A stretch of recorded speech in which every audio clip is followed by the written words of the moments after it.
Hello guys, আসসালামু আলাইকুম। আপনারা সবাই কেমন আছেন?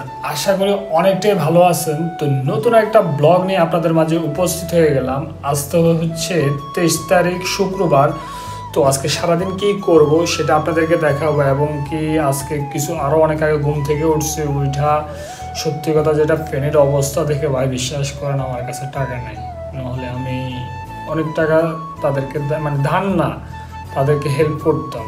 আমি বেশিরভাগ স্পিড বোট নিয়ে ভাড়া করে নিয়ে হলো তাদেরকে আগে বাঁচাইতাম ভাই। যে পরিমাণে ভাই মানুষ মারা দেবো ভাই বলার মতো না ভাই।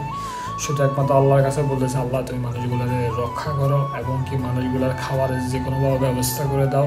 ভাই আমি একজন দোকানদার মানুষ, খুব সীমিত আয়ে চলি, আমার নিজেরও চলতে কষ্ট হয়ে যায়। আর আমি যে ভিডিও করি এখান থেকে একটা টাকা আর্ন হয় না বা আসে না।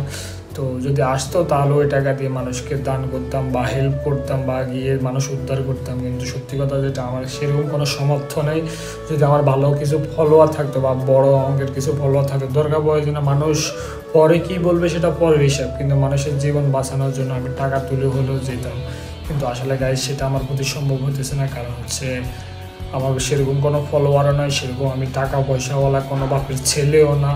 তো কিছু করণীয় নেই, উপর আল্লাহর কাছে দোয়া করা ছাড়া আর কোনো আমার জন্য আর কোনো রাস্তা নেই। তো আপনাদের যাদের টাকা পয়সা আছে, যাদের ভালো ফলোয়ার্স আছে, ভালো সাবস্ক্রাইবার আছে, দরকার পড়ে না ভাই একসময় দারাজ করি, বিকাশ করি, বহুত কিছু বলবো, কিন্তু বিপদের সময় কয়জন গিয়ে দাঁড়ায়? এখানে যে পেনির এই অবস্থা কয়জন গিয়ে দাঁড়ায়? তো আপনারা সবাই ভাই হেল্প করেন ভাই। আমি যাইতে পারতেছি না, এর জন্য ভাই আমি অন্তরস্থল থেকে ভাই এক্সট্রিমলি সরি। ইনশাল্লাহ আল্লাহ পাকে এমন একটা দিন দিব, ইনশাল্লাহ সবার আগে গিয়ে দাঁড়াবো, যে কোনো দুর্যোগে, যে কোনো আগুনে বা সব কিছুতে ইনশাল্লাহ। তোকে আমি কিছুক্ষণ আগে চা বসাই দিছি, শুক্রবার আজকে গোসল দিতে হবে, অলরেডি 1টার কাছাকাছি বেজে যাইতেছে গা। তো চা বসা দিয়েছি, ফান দিয়ে ফেলছি। তো খালা কী রান্না করছে সেগুলো আপনাদেরকে দেখাবো, তো দেখেন।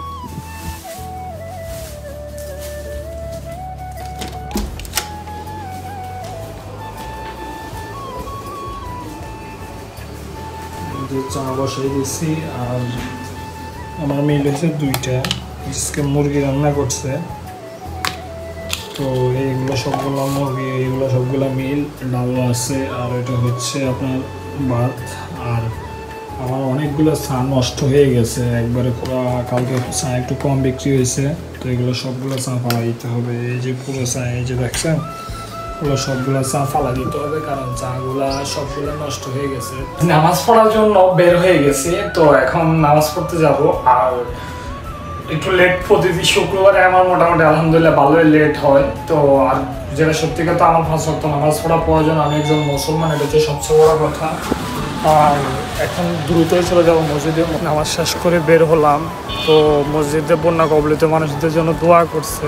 এখন আমাদের তো দোয়া ছাড়া আর কোনো কিছু করার মতো জায়গা নাই। তো আল্লাহ পাক যেন তাদেরকে সুস্থ রাখে, এতটুকুই আল্লাহর কাছে বলার মতো, আর অন্য কিছু নাই। কারণ আল্লাহ পাক, আমরা এমন একটা অবস্থায় আছি, যে এমন একটা কন্ডিশন আছে যে টাকা পয়সা থাকলে যায় যে তাদেরকে হেল্প করবো, আমাদের কাছে অতটুকুও নেই। আল্লাহ পাক তাদেরকে সুস্থ রাখুক। গাইজ এখন দোকান নিয়ে বের হয়ে যাবো।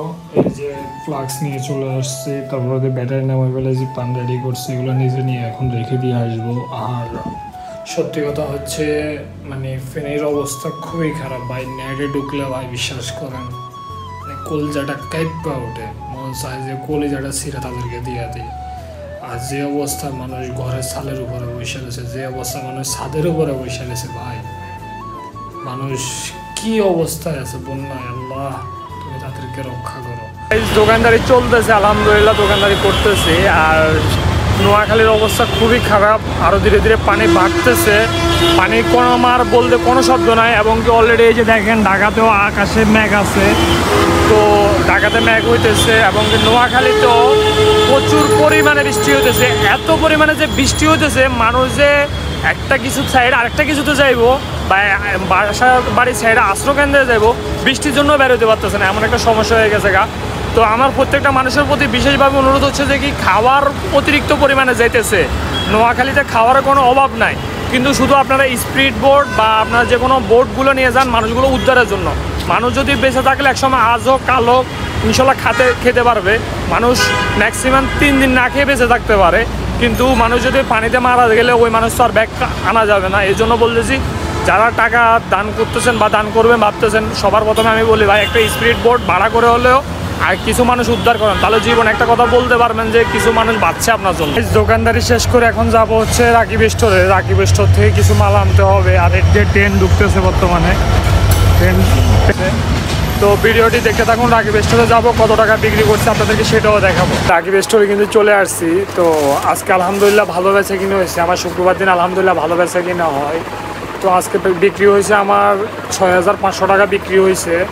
তো আবার আমি ওই সময় সিগারেট কিছু টান খাবে মনে হইতেছে, এজন্য আমি কিছু সিগারেট আবার ওইখান থেকেও কিনছিলাম 700 টাকার। তো সব মিলায় আলহামদুলিল্লাহ ভালো বেচা কিনে হয়েছে। এখন 4880 টাকার মতো সিগারেট কিনছি এখন রাকিব স্টোর থেকে।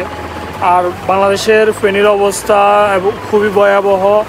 যদি ইউটিউব এবং ফেসবুক নেটের জগতে ঢুকলে মানে সত্যি কথা যেটা মানে ভিডিও দেখলে চোখের পানি চলে আসে। তো সত্যি কথা যেটা আমার সমর্থনে, যাদের সমর্থ আছে প্লিজ দয়া করে আপনারা একটু ফেনীর পাশে থাকার জন্য চেষ্টা করবেন। আর গাইজ আলহামদুলিল্লাহ ভাজি ছিল, এটা দিয়ে খাবার দাবার খেয়ে এখন প্লেট ধুবো। তো আজকের জন্য ভিডিও এতটুকুই। ভালো থাকবেন, সুস্থ থাকবেন এবং সব সময় দুর্যোগ কবলিত মানুষের পাশে থাকার জন্য চেষ্টা করবেন এবং কি ফেনীবাসীদের পাশে থাকার জন্য বেশিরভাগ চেষ্টা করবেন। আল্লাহ হাফেজ।